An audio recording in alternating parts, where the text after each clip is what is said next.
Chapter 17, Postmortem, Murder in the Kollel. Here we go.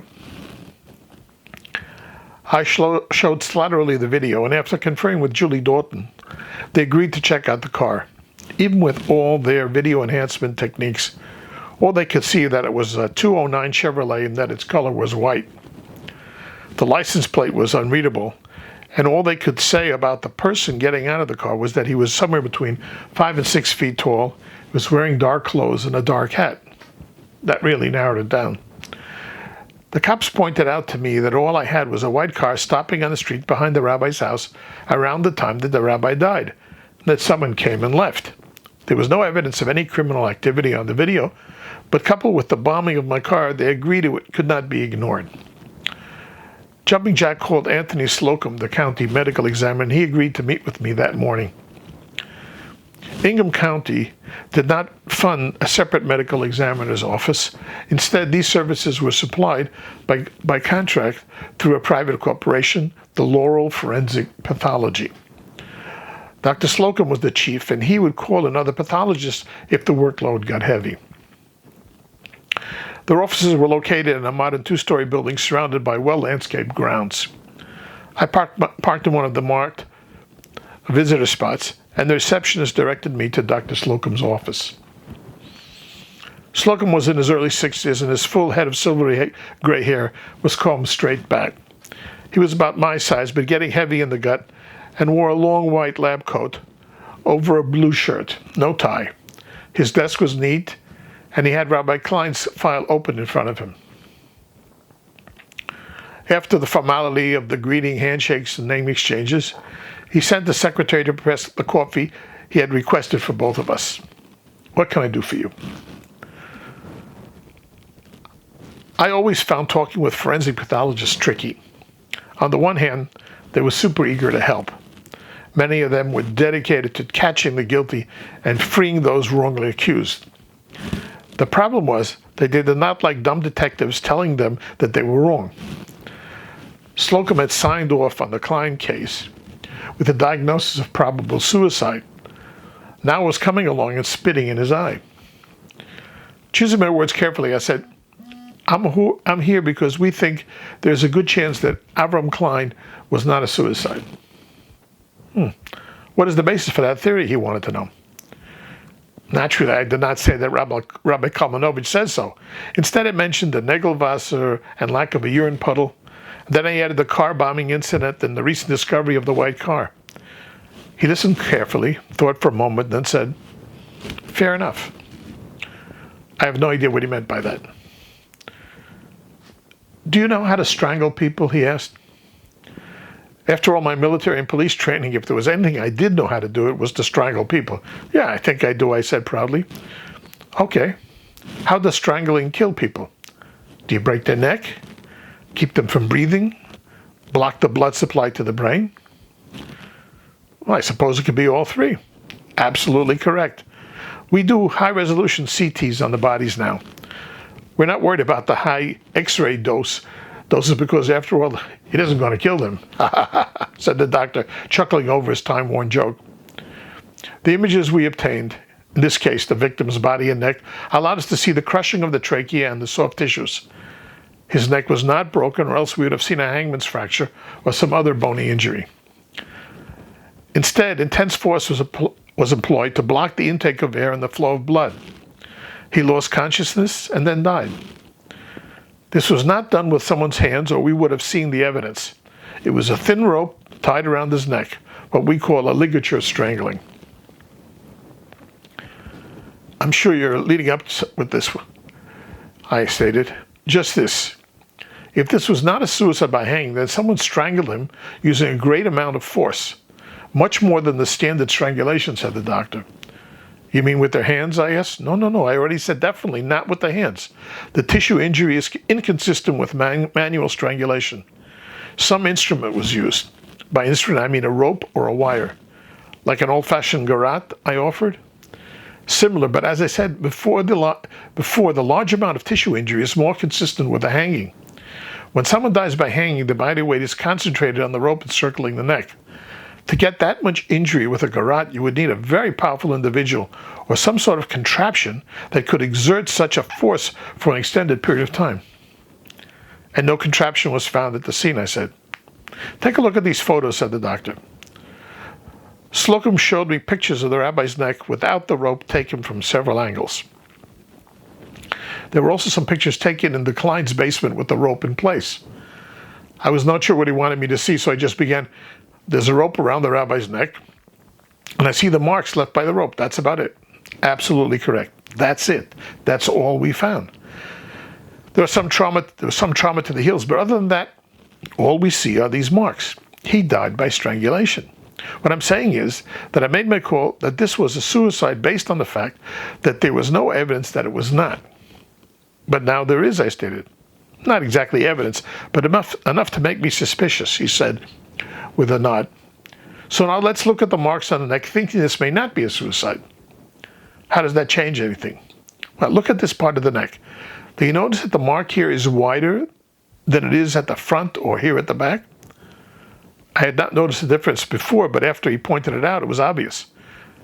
Now that you mention it, yeah.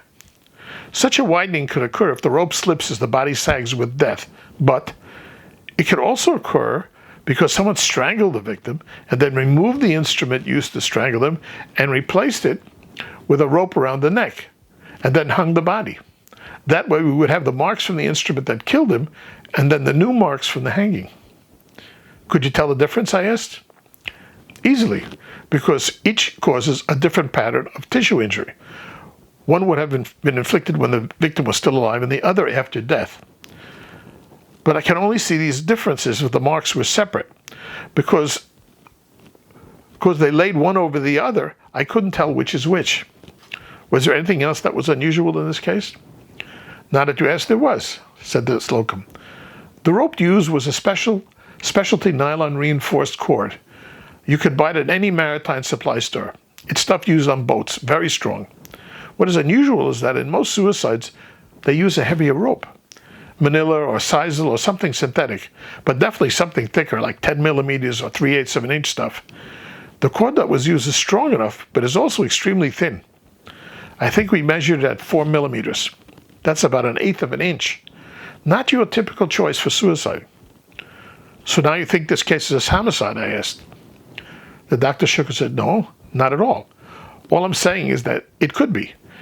If you find a device that could have been used to strangle him, I might be willing to go out on a limb. I left Laura with the intention of checking out another of the private psychiatric clinics when I got a call from the secretary at the Hillel house. You have an appointment with Susan Silverman at 2. Unfortunately, Susan has to leave town this evening and can't do at 2 o'clock.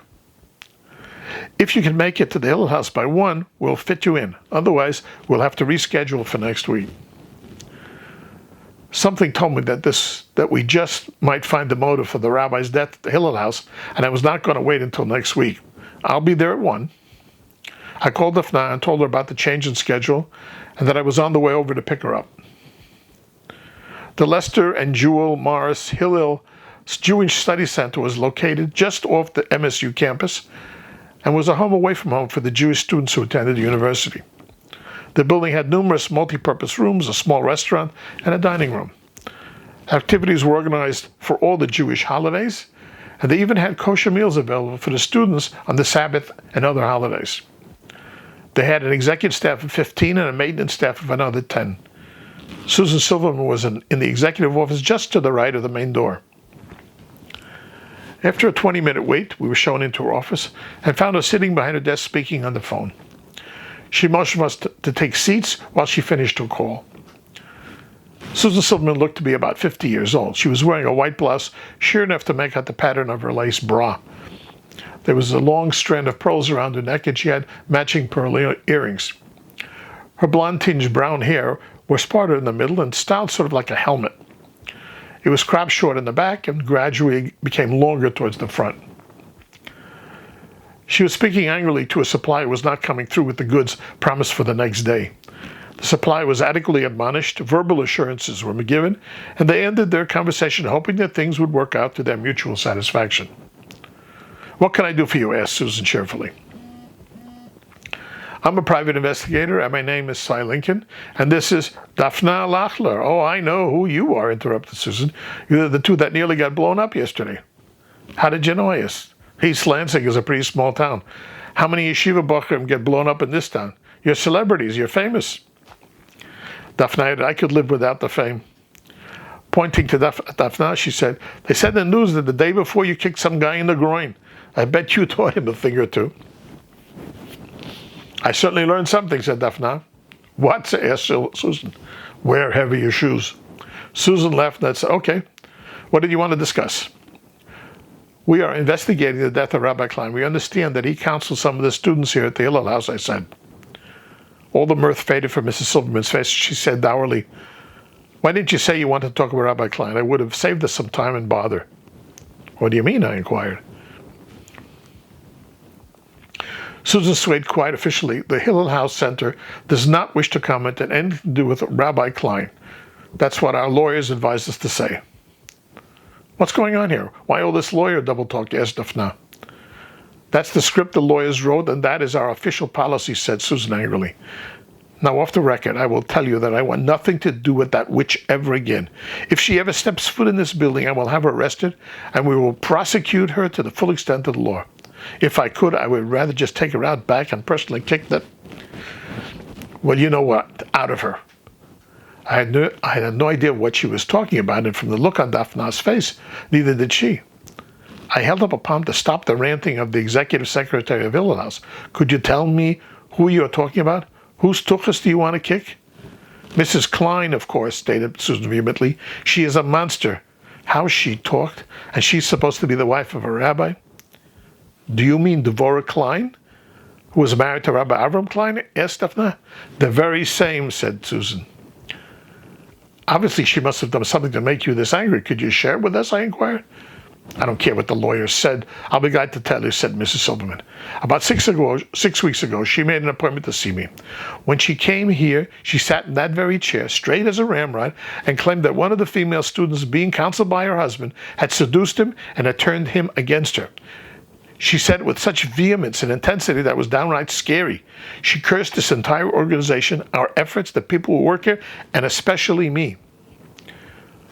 Using inappropriate language seemed highly unusual for Rebbetzin Klein. She used swear words? No, said Susan, no swear words. She said she was going to use her powers to place a curse on everyone associated with our organization. She also said she would take us to court and sue us, me personally and the entire Hillel organization.